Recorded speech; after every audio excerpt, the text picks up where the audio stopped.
กระทรวงการเงินร่วมกับองค์การสหประชาชาติเพื่อการพัฒนา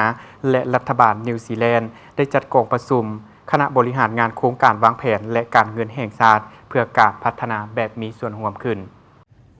ในวันที่2เมษายนกระทรวงการเงินร่วมกับองค์การสหประชาชาติเพื่อการพัฒนาและรัฐบาลนิวซีแลนด์ได้จัดกองประชุมคณะบริหารงานโครงการวางแผนและการเงินแห่งชาติเพื่อการพัฒนาแบบมีส่วนร่วมขึ้นโดยการเข้าร่วมเป็นประธานของทานสุริวัฒน์สุวรรณจงคำรองรัฐมนตรีกระทรวงการเงินมีทานดาวสวนลายรักษาการ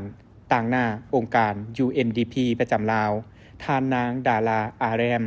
เลขาจากสถานทูตนิวซีแลนด์พร้อมด้วยภาคส่วนที่เกี่ยวข้องเข้าร่วมจุดประสงค์ของกองประชุมเพื่อทบทวนคืนความคืบหน้าของการจัดตั้งปฏิบัติโครงการนับแต่เริ่มต้นจนถึงไตรมาสที่1ของปี2026กำหนดแผนบุริมสิทธิ์ยุทธศาสตร์สำหรับระยะที่เหลือของโครงการในที่ประชุมทานสุริวัฒน์สุวรรณจงคำได้เน้นหนักถึงความสำคัญของโครงการในการแก้ไขช่องว่างด้านขีดความสามารถในการประสานงานการช่วยเหลือข้อมูลสถิติเพื่อการติดตามและการคุ้มครองการช่วยเหลือเพื่อการพัฒนาอย่างเป็นทางการ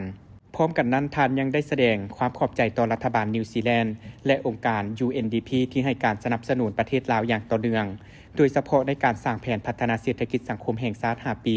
ครั้งที่10และยุทธศาสตร์การเงินในโอกาสนี้ทานดาวสวนลายก็ได้เน้นถึงความสำคัญของการร่วมมือว่าองค์การ UNDP ยังคงมีความมุ่งมั่นในการสนับสนุนสปป.ลาวเพื่อหันเปลี่ยนจากการวางแผนแบบขั้นตอนไปสู่การวางแผนแบบเน้นใส่ผลได้รับและการสร้างความเข้มแข็งให้แก่ระบบข้อมูลและกลไกติดตามผ่านเครื่องมือที่ทันสมัยและการคาดคะเนอนาคตจะช่วยให้รัฐบาลสามารถรับมือกับสิ่งท้าทายด้านเศรษฐกิจสังคมได้อย่างมีประสิทธิภาพและทันการจากนั้นทานนางดานาอาแรมได้แสดงทัศนะในนามส่วนตัวของผู้ให้ทุนว่ารัฐบาลนิวซีแลนด์มีความภาคภูมิใจที่ได้เป็นส่วนหนึ่งในการสุกยูการพัฒนาแบบทั่วถึงในสปป.ลาวพวกเขาเห็นดีต่อการขยายระยะเวลาของโครงการออกไปตื่มเพื่อรับประกันว่าบรรดากิจกรรมที่สำคัญ